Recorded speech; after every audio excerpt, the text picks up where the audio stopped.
आज हम लोग बात करेंगे आईटीआर 1 फाइलिंग के बारे में।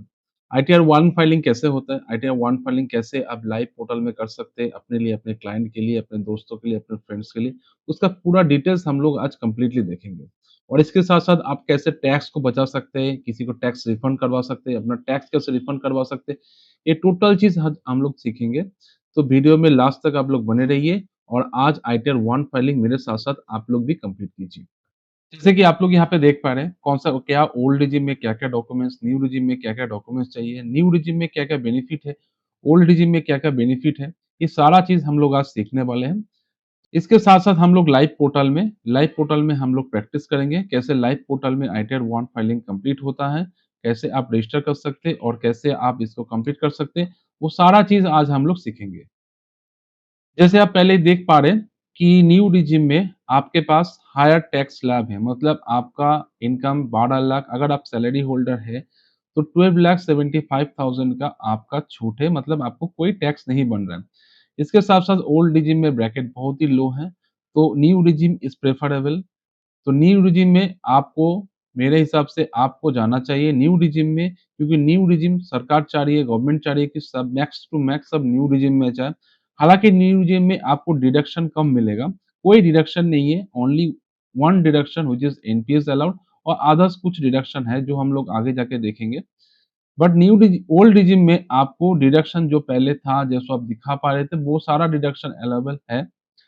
लेकिन न्यू रिजिम में आपको टैक्स ब्रैकेट आपको ज़्यादा देखने को मिलेगा। तो न्यू रिजिम में आपको टैक्स पे आपको ज़्यादा बजट होगा और ओल्ड रिजिम में आपको टैक्स बजट कम होगा। सबसे पहले हम लोग क्या करेंगे? सबसे पहले हम लोग लॉगिन करेंगे, जैसा अभी यहाँ पे आप देख पा रहे हैं। यहाँ पे पीपीटी में आप देख पा रहे हैं। पहले हमको लॉगिन करना है, लायबिलिटी चेक करना है, फिर कंपेयर करना है कि न्यू रिजिम या ओल्ड रिजिम किसमें बेनिफिट है। दोनों को कंपेयर करके फिर हमको आगे बढ़ना है। तो चलिए देखते हैं कंपेयर करके कि किसमें कितना बेनिफिट आ रहा है। सबसे पहले तो आपको इनकम टैक्स पोर्टल में आके अपने आप को लॉगिन करना है। अगर आप फर्स्ट टाइम हैं तो आप रजिस्टर कर सकते हैं। रजिस्टर के लिए आपको पुराना वीडियो आप देख के उसका हेल्प लेके आप रजिस्ट्रेशन कर सकते हैं या फिर खुद बहुत ही ईज़ी है, आप खुद से अपने आप को रजिस्टर कर सकते हैं। रजिस्टर करने के बाद आपको इस टाइप का स्क्रीन आ जाएगा। इसके बाद हमको आईटीआर में आपको कंपेयर करना है कि मेरा जितना इनकम है उसमें ओल्ड रिजिम या न्यू टैक्स रिजिम कौन-सा बेनिफिशियल है। कैलकुलेट के लिए सबसे पहले हम लोग गूगल में एक नॉर्मल सा इनकम टैक्स कैलकुलेटर 2026-27 को हम लोग सर्च कर लिए। यहाँ पे जो फर्स्ट वाला ऑप्शन आपको दिख रहा है, कोई भी एक रैंडमली आप चूज़ कर सकते हैं, बहुत सारा कैलकुलेटर है। यहाँ पे हम लोग इसको ओपन कर लिए। ओपन करने के बाद आपको असेसमेंट ईयर, टैक्स पीयर ये सब आपको दिख रहा है। तो असेसमेंट ईयर हम लोग 26 26 27 सिलेक्ट किए। टैक्स पेयर हम लोग इंडिविजुअल इसको ऐसे सिलेक्ट किए। कैटेगरी आपको कैटेगरी सिलेक्ट करना है, मतलब एज कितना है, लेस देन 60 ईयर्स सिलेक्ट किए। रेसिडेंट स्टेटस हम लोग रेसिडेंट इंडियन सिलेक्ट किए। क्या वो न्यू टैक्स रिजिम से ऑप्ट आउट होना चाहते हैं? अगर हम लोग इसको नो करेंगे, मतलब ना वो न्यू टैक्स रिजिम में है, तो न्यू नेट टैक्सेबल इनकम मान लीजिए हम लोग इसको रखते हैं 11 लाख। कैलकुलेट में जैसे हम लोग क्लिक किए, तो आप लोग देख सकते हैं यहाँ पे टोटल टैक्स लायबिलिटी 0 बन के आ गई है। इसी तरह हम लोग अगर इसको येस करते हैं, मतलब ओल्ड रिजिम में अगर हम लोग कैलकुलेट करते हैं, तो यहाँ पे आप देख सकते हैं 1,48,200 आपका नेट टैक्स आपका बन रहा है। इसी तरह अगर आपको इनकम को बढ़ा के देखना है, मैं 12 लाख तक करके देखता हूँ। आपका देख सकते हैं ओल्ड रिजिम में 1,79,400 आपका बन रहा है। इसी तरह अगर इसको न्यू रिजिम में करते हैं, तो न्यू रिजिम में टैक्स लायबिलिटी 0 बन के आ गया। न्यू रिजिम में 12 लाख तक कोई टैक्स नहीं लग रहा है। अगर हाँ, अगर आप सैलरी होल्डर है, सैलरी पर्सन है, तो आपको एडिशनल और 75,000 आपको एडिशनली बेनिफिट आपको मिलेगा। इसी तरह अगर हम लोग इसको 14 लाख करके देखते हैं, तो आपका 93,600 आपका नेट टैक्स बन के आ रहा है न्यू रिजिम में। इसी तरह अगर ओल्ड रिजिम सिलेक्ट करते हैं, तो आपका 2,41,000 ओल्ड रिजिम में बन रहा है। तो आप लोग खुद कैलकुलेट कर सकते हैं, कैलकुलेट करके आप लोग देख सकते हैं कि किसमें आपका कितना बेनिफिट हो रहा है। सबसे पहले तो आपको आईटीआर में आपको लॉगिन करना है, हालाँकि हम लोग लॉगिन तो देख ही लिए थोड़ा देर पहले। लॉगिन करने के बाद आपको सबसे पहले यहाँ पे ई फाइल वाला जो आपको टैब दिख रहा है, इस टैब में जाके आपको एआईएस और 26 एएस आपको डाउनलोड करना है। इसी से आपको पता चलेगा कि आपका क्या-क्या डिटेल्स सिस्टम में फेच है, सिस्टम में कैप्चर है।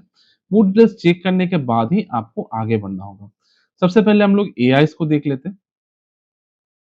जैसे हम लोग एआईएस में गए, तो यहाँ पे आप देख सकते हैं इंस्ट्रक्शन और एआईएस बोल के एआईएस में गए आपको टीआईएस और एआईएस आपको मिल जाएगा। ये दोनों ही आपको चेक करना है, आपको डाउनलोड करना है। टीआईएस में हम लोग गए, यहाँ पे आपको सारा डिटेल्स, आपका सारा डाटा यहाँ पे फेच हो जाएगा। जैसे यहाँ पे आप देख पा रहे हैं कि कितना क्या-क्या इनकम है, क्या-क्या यहाँ पे डिटेल्स आ रहा है। आपको यहाँ पे सारा डिटेल्स आपको मिल जाएगा। सैलरी से इनकम कितना है, interest from savings bank account से कि इनका कितना इनकम है, सिक्योरिटीज़ से इनकम कितना है, बिज़नेस रिसिप्ट कितना हुआ है, purchase of securities and mutual funds ये कितना हुआ है।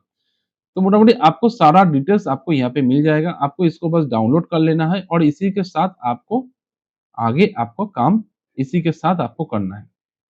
तो चलिए, हम लोग एक और चीज़ अभी हम लोग देख लेते हैं। जैसे कि अभी आप लोग देख लिए कि सारा एआईएस और 26 एएस आपको देख लिए। तो आईटीआर 1 किसको फिल अप करना है? आईटीआर 1 सैलरी इनकम हो गया, रेंटेड प्रॉपर्टी हो गया, बैंक एंड डिविडेंड इंटरेस्ट आ गया, एलटीसीजी अगर आपका लेस देन 1,25,000 के नीचे है, तो आप कर सकते हैं। लेकिन अगर आपको मोटा-मोटी अगर आपका अच्छा सिक्योरिटी ट्रांज़ैक्शन हुआ, जैसे इस केस में आप देखें कि अच्छा खासा अगर आपका ट्रांज़ैक्शन हुआ है, तो आपको आई 2 में आपको जाना होगा। और अगर बिज़नेस और प्रोफ़ेशन से इनकम है, जिस केस में देखें आप लोग अगर बिज़नेस और इनकम से अगर आपको इनकम है, तो आपको जाना होगा आईटीआर 2 में। नहीं तो आईटीआर 1 करने के लिए इस चीज़ अगर आप एलिजिबल हो रहे हैं, तो आप आईटीआर 1 कर सकते हैं, नहीं तो आपको आईटीआर 2 आपको जाना पड़ेगा। अगर आपका कुछ भी बिज़नेस से इनकम आ रहा है सैलरी के साथ-साथ और अगर आपका कोई भी म्यूचुअल फंड या शेयर वगैरह या फिर कोई प्रॉपर्टी वगैरह परचेज़ या सेल आउट हुआ है, तो आपको आईटीआर 2 में आपको जाना होगा। सबसे पहले आपको यहाँ पे ऑनलाइन वाला जो ऑप्शन दिख रहा है, इसको करके आपको कंटिन्यू करना है। स्टार्ट न्यू फाइलिंग में आपको करना है। आपको इंडिविजुअल वाला ऑप्शन अगर आप इंडिविजुअल है तो इंडिविजुअल करके आपको प्रोसीड में क्लिक करना है। यहाँ पे आपको आईटीआर 1 वाला आपको सिलेक्ट करना है। प्रोसीड विथ आईटीआर 1 करना है आपको। देन आपको लेट्स गेट स्टार्टेड में आपको क्लिक करना है। इतना तो आप लोग देख ही चुके हैं कि क्या-क्या करना है। इसके पहले आपको जो सबसे पहला वाला ऑप्शन है, ये सबसे बेनिफिशियल है और सबको यही वाला ऑप्शन यूज़ करता है। Taxable income is more than basis exemption limit मतलब आप ये टैक्स फाइलिंग क्यों कर रहे हैं? तो आपका लिमिट बेसिक एक्सम्पशन से ऊपर चला गया इसलिए आप टैक्स फाइलिंग कर रहे हैं। तो इसी को करके आपको कंटिन्यू करना है। इसके बाद यहाँ पे कुछ आपको क्वेश्चन पूछा जाएगा मतलब कुछ आपको पढ़ना होगा। Income tax is pre-filled based on the information available for pre-filing on e-filing. There may be situation where such information may not be complete मतलब आपका सारा डाटा ऑटोमेटिक फेच है, लेकिन कुछ भी यहाँ पे मिसिंग हो सकता है, मे बी कुछ आपका मिस आउट हो सकता है। तो काइंडली आप एआईएस और टीआईएस को चेक कर लीजिए, उसको डाउनलोड कर लीजिए, डाउनलोड करके फिर आप आईटीआर फाइलिंग करना है। मतलब सिस्टम आपको ऑटोमेटिकली पहले ही आपको टॉप अप दे रहा है कि आपको कैसे आपको काम को आगे करना है। बस आपको सिंपली इसको ओके कर देना है। उसके बाद आपको पर्सनल वाला टैब वाला जो ऑप्शन है, इसको आपको कंप्लीट करना है। जैसे पर्सनल टैब वाला ऑप्शन यहाँ पे आ गया है, तो ये वाला ऑप्शन आप देख रहे हैं, यहाँ पे आपको सिंपली आपको वहाँ पे एड्रेस आपको फिल अप करना है। अगर आपको ऑलरेडी फिल अप है, अगर आपको कुछ भी वहाँ पे मिसिंग लग रहा है, तो आप एडिट वाला ऑप्शन में जाके आप उसको एडिट कर सकते हैं। साथ ही साथ देखिएगा नीचे एक और ऑप्शन है, एड्रेस वाला नीचे ऑप्शन के नीचे सेकेंडरी एड्रेस, उसको भी आपको एडिट करके सेम एज़ प्रीवियस अगर आपका सेम है प्रेजेंट एड्रेस और परमानेंट एड्रेस, तो आपको येस करना है, नहीं तो आपको सेकेंडरी एड्रेस पुट करके नीचे आना है। फिर यहाँ पे आपको देखिए सबसे पहले nature of employment. Nature of employment आप इसको अगर प्राइवेट में है तो आप आदर्श करना है और अगर आप कोई भी सेंट्रल गवर्नमेंट, स्टेट गवर्नमेंट या पीएसयू में तो आपको इसी हिसाब से आपके आपके केस के सिलेक्ट करना है। देन आपको यहाँ पे 2 ऑप्शन बताया जाए, क्या आप न्यू रिजिम को ऑप्ट आउट करना चाहते हैं मतलब ओल्ड रिजिम में जाना चाहते हैं तो आपको येस करना है और अगर आप न्यू रिजिम में रहना चाहते हैं तो आपको नो करना है। तो हम लोग अभी न्यू रिजिम वाला देख लेते हैं। अगर आपको न्यू रिजिम में लग रहा है कि आपका टैक्स ज़्यादा बन रहा है तो ओल्ड रिजिम में जाके फिर आप उसको चेंज कर सकते हैं। तो पहले हम लोग देख लेते हैं कि न्यू रिजिम में मेरा कितना टैक्स बन रहा है। देन सिंपली नेक्स्ट वाला ऑप्शन को रिप्रेजेंटेटिव असिस्टेंट को आपको सिंपली नो करना है। बैंक डिटेल्स आपको फिल अप करना है, उसके बाद आपको कन्फर्म कर देना है। आप लोग देख पा रहे हैं कि पर्सनल इन्फॉर्मेशन वाला जो टैब है वो ग्रीन हो गया, मतलब आपका ये वाला पार्ट आपका कंप्लीट हो गया। नेक्स्ट आपको ग्रॉस टोटल इनकम ये वाला पार्ट में अभी आपको जाना है और आपको कंप्लीट करना है। तो ग्रॉस टोटल इनकम में जैसे हम लोग गए, तो यहाँ पे आप लोग देख पा रहे हैं कि नेट सैलरी कितना आ रहा है, ये ऑटोमेटिकली आपका फेच हो गया। अगर आपको यहाँ पे कुछ भी मिसमैच लग रहा है कि आपको लग रहा है कि नहीं मेरा इतना सैलरी थोड़ा कम है या ज़्यादा है, तो आपको एडिट वाला ऑप्शन में आपको जाना है। यहाँ पे जो सैलरी जो एज़ पर सेक्शन ये जो आपको दिखाई दे रहा है, इसको आपको चेंज कर देना है। चेंज करके आपको यहाँ पे पुट कर देना है। जो आपका अभी आपको फॉर्म 16 में जो आपको दिख रहा है, वो वाला डाटा यहाँ पे आपको डाल देना है। इसके बाद अगर आपका एग्जेम्प्ट अलाउंस में अगर आप जाना चाहते हैं, तो एग्जेम्प्ट अलाउंस पर आप भर सकते हैं। अगर आपको कुछ भी परक्यूस्टिक मिल रहा है, मतलब कुछ भी बेनिफिट मिल रहा है, अगर आप गवर्नमेंट होल्डर है, अगर आपको कुछ भी मिल रहा है परक्यूस्टिक, जैसे परक्यूस्टिक देता है, वो अगर आपको सैलरी स्लिप में आपको दिख जाएगा। अगर आपको कुछ भी वैसा दिख रहा है, तो उसका वैल्यू आपको यहाँ पे पुट करना है। एग्जेम्प्ट अलाउंस वाला आपको यहाँ पे, हालाँकि आपको एग्जेम्प्ट अलाउंस कुछ भी यहाँ पे ज़्यादा कुछ नहीं मिलता है, रेम्यूनरेशन गवर्नमेंट के लिए। तो अगर ऐसा कुछ भी आपका है, तो आपको यहाँ पे सिलेक्ट करके आपको अमाउंट डाल देना है। जैसे ही आप सारा डाटा इसमें डालेंगे, तो आप देख सकते हैं यहाँ पे आपका सारा 75,000 आपका डिडक्शन दिखा के आपको नेट टैक्सेबल इनकम आपको यहाँ पे दिख जाएगा। आपको बस सिंपली इसको सेव कर देना है और सेव करके आपको अभी आगे बढ़ना है। नेक्स्ट आपका टैब आ गया है, वो है आपका income from house property. Income from house property, अगर आपका एक ही घर से आपका रेंटल इनकम आ रहा है, हाँ, अगर आप आईटीआर 1 कर रहे हैं, तो आपको एक ही हाउस प्रॉपर्टी आपका अलाउ है। तो अगर आपका कुछ भी घर का रेंट आप दिए हैं, जहाँ पे आपको रेंट रिसीव्ड हो रहा है, तो वहाँ का एड्रेस, प्रॉपर्टी का एड्रेस आपको यहाँ पे डालना है, पूरा details. Owner of the property आपको सिलेक्ट करना है, अगर आप खुद है तो सेल्फ, अगर कोई और है तो उसको आपको उस हिसाब से आपको सिलेक्ट करना है। फिर आपको अगर को-ओन्ड है या अगर येस है, और अगर आप खुद उसका ओनर हैं, तो आपको उस हिसाब से सिलेक्ट करना है। देन टाइप ऑफ प्रॉपर्टी, ये आपका सेल्फ ऑक्यूपाइड, अगर आपके सेल्फ ऑक्यूपाइड के केस में नहीं हो सकता है। लेट आउट, अगर आप इसको रेंट पे दिए हैं, तो आपको लेट आउट आपको सिलेक्ट करना है। देन आपको यहाँ पे कितना आपको ग्रॉस रेंट रिसीव आपको रिसीव हुआ है, आपके बैंक स्टेटमेंट में कितना बैंक अकाउंट में आपका पेमेंट आया है, वो आपको यहाँ पे सिलेक्ट करना है। अगर आपको टोटल सिलेक्ट हुआ है 1,20,000, तो आपको ऐसे डालना होगा। देन आपको टोटल टैक्स पेड, मतलब उस घर के लिए आप कितना टैक्स दे रहे हैं, मान लीजिए आप ₹1000 आप टैक्स दिए लोकल म्युनिसिपैलिटी को, तो आप उसको ऐड करना होगा आपको। देन आपको यहाँ पे सिंपली आपको जो भी यहाँ पे अमाउंट आएगा, जैसे आप एड्रेस भरने के बाद आपको यहाँ पे टोटल कैलकुलेशन आ जाएगा। जैसे आप सारा डिटेल्स आप यहाँ पे कंप्लीट कर देंगे, तो आपको यहाँ पे 30% ऑटोमेटिकली आपका माइनस होके, और आपका ₹1000 माइनस होके नेट इनकम यहाँ पे आपका शो हो जाएगा। तो करके आपको बस सिंपली क्या करना है, आपको सेव कर देना है और सेव करके आपको आगे बढ़ना है। तो इस केस में मैं सेव नहीं कर रहा हूँ, मैं बैक कर रहा हूँ, इस केस में कुछ भी ऐसा रेंट रिसीव नहीं हुआ है। अगर आपके केस में है, तो आपको इसी हिसाब से आपको सारा डिटेल्स आपको डाल के आपको बस सिंपली सेव बटन में आपको क्लिक कर देना है। जैसा कि एक और चीज़, अगर आप सैलरी वाला ऑप्शन में आपको नीचे जो नेचर ऑफ एग्जेम्प्ट अलाउंस आपको दिख रहा है, यहाँ पे एक केस ऐसा भी बहुत केस होता है, जैसे मान लीजिए अगर आप जॉब स्विच किए हैं और आपका जो पेंडिंग लीव था, वो आपको एनकैशमेंट मिला है, तो आपको यहाँ पे वो डिटेल्स दिखाना होगा। क्योंकि वो पैसा आपके बैंक अकाउंट में आया है, तो यहाँ पे आपको ऑप्शन देखना होगा। ऑप्शन देख के आपको यहाँ पे लीव एनकैशमेंट का ऑप्शन देके, जैसे earn leave encashment on retirement, यहाँ पे अमाउंट आपको कितना रिसीव हुआ है, उस हिसाब से आपको डालना होगा और आपको सेव करना होगा। या फिर अगर आप कुछ भी रिटायरमेंट हुआ है, ग्रेच्युइटी रिसीव्ड हुआ है, तो अगर आप रिटायरमेंट के बाद अगर आपको जो भी ग्रेच्युइटी रिसीव्ड हुआ है, तो ग्रेच्युइटी अमाउंट आपको यहाँ पे डालना होगा।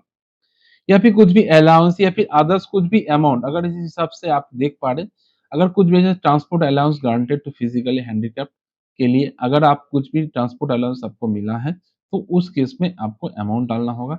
इसी तरह जो आपको इन एग्जेम्प्ट अलाउंस वाला टैब आपको दिख रहा है यहाँ पे, अगर कुछ भी आपको ऐसे बैंक स्टेटमेंट आपको रिसीव हुआ है, आपको पता होगा, तो उस हिसाब से देख के आपको यहाँ पे अमाउंट आपको डालना होगा। हाउस प्रॉपर्टी वाला आप लोग समझ लिए, हाउस प्रॉपर्टी कैसे क्रिएट करना है, इनकम कैसे दिखाना है, ये आप लोग समझ लिए अभी तक। इसके बाद आपको B3 जो इनकम फ्रॉम अदर सोर्सेस, ये वाला ऑप्शन आपको चेक करना है। यहाँ पे आप देख सकते हैं कि interest from savings bank account, ये आपको इंटरेस्ट अमाउंट ऑटोमेटिक शो हो रहा है। अगर आप कुछ भी यहाँ पे एडिट करना है, तो आप कुछ टिक करके आप उसको एडिट कर सकते हैं। अगर आपको कुछ भी इंटरेस्ट फ्रॉम टैक्स रिफंड आया है, तो आप यहाँ पे एडिट करके आप इसको देख सकते हैं। या फिर कुछ भी आपको ऐड करना है एडिशनल, तो ऐड अनदर करके आपको यहाँ पे डिस्क्लोज़ करना है। जैसे आपको अगर कुछ फैमिली पेंशन मिलता है, तो फैमिली पेंशन लगा के आपको अमाउंट डालना है। अगर आपको कुछ भी डिविडेंड से इनकम मिला है, तो आपको यहाँ पे डालना होगा। या फिर अगर आपको कुछ भी एनी अदर आप डाल के डिस्क्रिप्शन डाल के आप यहाँ पे अमाउंट डाल सकते हैं। जैसे मान लीजिए आपके बैंक अकाउंट में कुछ भी फैमिली में आपको ट्रांज़ैक्शन हुआ है, तो फैमिली ट्रांज़ैक्शन बोल के वो आप इसको डिस्क्रिप्शन में डाल के अमाउंट आप डाल सकते हैं। इसके साथ-साथ अगर आपको कुछ भी interest accrued and contribution to provident fund, ये अगर कुछ ऐसा आपका है, तो आप इसको डाल सकते हैं। या फिर कुछ भी आपका एलआईसी मैच्योर्ड हुआ है, एलआईसी का पैसा है जिसमें आप नॉन टैक्सेबल है जो, वो आप यहाँ पे डाल के, उस हिसाब से डाल के आप इसको डिस्क्रिप्शन में लिख के आप अमाउंट डाल सकते हैं। तो इसी तरह आपको ये वाला ऑप्शन आपको कंप्लीट करना है, इनकम फ्रॉम अदर्स ऑप्शन वाला। देन आपको एग्जेम्प्ट इनकम वाला यहाँ पे जाना है। एग्जेम्प्ट इनकम ऐड अनदर में जाके आपको यहाँ पे एग्रीकल्चर जो इनकम आपको दिख रहा है, अगर आपका कुछ भी एग्रीकल्चर इनकम है लेस देन 5000, तो आपको यहाँ पे वो अमाउंट डालना है। जैसे इस केस में अगर हम उसको 4500 अगर एग्रीकल्चर इनकम हम लोग डाल सकते हैं। देन इसके साथ-साथ अगर आपका कुछ भी कॉम्पेंसेशन या सम्स रिसीव्ड हुआ है गवर्नमेंट अप्रूव से, वो आप यहाँ पे डाल सकते हैं। या फिर अगर आपका कुछ भी specific sum received from armed forces personnel, specific received by senior citizen, अगर ऐसा कुछ है तो आप डाल सकते हैं। या फिर अगर आपका एलआईसी, एनपी जैसा मैंने अभी आपको बताया एलआईसी, एनपीएस, पीएफ से जो आपका नॉन टैक्सेबल है, अगर ऐसा कुछ भी आपको मिला है, तो आपको वहाँ पे डाल के आप अमाउंट आप डाल सकते हैं। या फिर अदर इनकम डाल के, अदर इनकम में अगर आप यहाँ पे कुछ जो भी आपको देख रहे हैं अगर ऐसा कुछ है, तो आप उसको सिलेक्ट करके आप यहाँ पे अमाउंट आप डाल सकते हैं। हम लोग बात करेंगे लॉन्ग टर्म कैपिटल गेन्स की। जैसे कि मैंने आपको वीडियो के स्टार्टिंग में बताया था, अगर आपका कैपिटल गेन्स अगर 1,25,000 से नीचे है, तो आप आईटीआर 1 कर सकते हैं। और अगर आईटीआर 1 अगर आपका 1,25,000 से ज़्यादा हो रहा है, तो आईटीआर 1 आप नहीं कर सकते। तो उस केस में आपको आईटीआर 2 में जाना होगा। अगर जैसे मान लीजिए मैंने यहाँ पे टोटल एक म्यूचुअल फंड सेल हुआ है 2,50,000 का और इसका परचेस हुआ है 1,65,000 का। तो ये जो आपका है 85,000, तो इसका आप कंफर्म कर सकते हैं। और अगर ऐसा नहीं है और अगर आपका ये परचेस हुआ था 1 लाख में, तो आपको यहाँ पे आईटीआर 1 आप नहीं कर सकते। इसको आपको आईटीआर 2 में आपको जाना होगा। जैसे आपका सिंपली सेकंड वाला टैब आपका कंप्लीट हो जाएगा, तो यहाँ पे कंफर्म ग्रीन वाला टैब ऑन हो जाएगा। उसके साथ आपको अभी टोटल डिडक्शन जो आप देख रहे हैं, ये वाला टैब अभी आपको कंप्लीट करना है। टोटल डिडक्शन वाला टैब में आपको जाके या फिर contribution to pension scheme only, यही आपको एलिजिबल है। मतलब new pension scheme contribute by employer, अगर आपके एम्प्लॉयर ने आपके बिहाफ में कोई भी एनपीएस खाते में आपके अमाउंट क्रेडिट किया है, तो ही वो एलिजिबल है डिडक्शन के लिए। नहीं तो कुछ भी डिडक्शन आपका अलाउड नहीं है। यहाँ पे आप देख सकते हैं सारा डिडक्शन आपका यहाँ पे हाइड करा हुआ। तो आपको ओनली यहाँ पे contribution to pension scheme of central government by employ, यही आपका एडिटेबल ऑप्शन है। तो यहाँ पे आप अमाउंट को डाल सकते हैं। यहाँ पे आप जैसा जितना भी आपका अमाउंट क्रेडिट हुआ है, मान लीजिए 25,000 अगर आपका क्रेडिट हुआ है, डाल के आपको सेव करना है, नहीं तो आपको बैक करना है। फिर उसके बाद आपको यहाँ पे सिंपली कंफर्म कर देना है। जैसे आप कंफर्म करेंगे तो टोटल डिडक्शन वाला टैब यहाँ पे आपका कंप्लीट हो गया। देन टैक्स पेड वाला ऑप्शन में आपको जाना है। अगर आपको कुछ भी टीडीएस कटा है, तो आपको टीडीएस यहाँ पे ऑप्शन जाके tax deduction number, name of deductee कितना काटा है, ये आपको डालना होगा। उसके साथ आपको अगर एडवांस टैक्स कुछ भी पेमेंट है, तो एडवांस टैक्स वाला डालना होगा आपको। डेट ऑफ डिपॉजिट सारा डिटेल्स आपको डालना होगा। और अगर ऐसा सिंपली कुछ नहीं है, तो आपको सिंपली कंफर्म बटन में क्लिक कर देना है। देन वेरीफाई आप टैक्स लायबिलिटी आपको अभी क्लिक करना है। जैसे कि अभी आप देख पा रहे हैं, जैसे वेरीफाई योर टैक्स लायबिलिटी, यहाँ पे सारा डिटेल्स यहाँ पे फेच हो गया है। सारा डिटेल्स आपको बस अभी चेक करना है। अगर यहाँ पे कुछ भी आपको गलत लग रहा है, तो आपको बैक में जाके आपको उसको ठीक करना है। नहीं तो जो है जैसा है आपको सिंपली कंफर्म कर देना है। कंफर्म करने के बाद आपको बोला जाएगा proceed to verification. Proceed to verification में जाने के बाद आपको यहाँ पे सिंपली सिस्टम एक बार और आपको दिखाई देगा कि कितना क्या है, आपको कैसे चेक करना है, सब ठीक डाटा ठीक-ठाक है क्या नहीं है। करके आप इसको preview and submit your return वाला ऑप्शन में आपको क्लिक करना है। जैसे आप प्रीव्यू एंड सबमिट वाला ऑप्शन में आप क्लिक कीजिएगा, तो आपको ई-वेरीफाई वाला ऑप्शन आ जाएगा। ई-वेरीफाई मतलब आपका आधार ओटीपी से आपको वेरीफाई करके आपको सबमिट करना है। तो मेक श्योर आप ई-वेरीफाई जब तक आप नहीं कीजिएगा, तब तक ये आपका सबमिट नहीं होगा। तो ये चीज़ आप ध्यान में रखिए कि इतना दूर करके अगर आप प्रीव्यू एंड सबमिट कर दिए, तो आपका नहीं होगा। आपको ई-वेरीफाई तक जाना होगा और ई-वेरीफाई करके आपको सबमिट करना होगा। जब तक आप आधार ओटीपी से ई-वेरीफाई नहीं करेंगे, तब तक आपका फाइनल सबमिशन नहीं होगा। तो बहुत जन ऐसे केस में होता है कि सबमिट कर देता है लेकिन ई-वेरीफाई नहीं करता है, तो उस केस में वो पेंडिंग ही पड़ा रहता है, आपका डेडलाइन के में आपका सबमिट नहीं होता है। तो मेक श्योर कि ई-वेरीफाई करके आप इसको सबमिट कीजिए।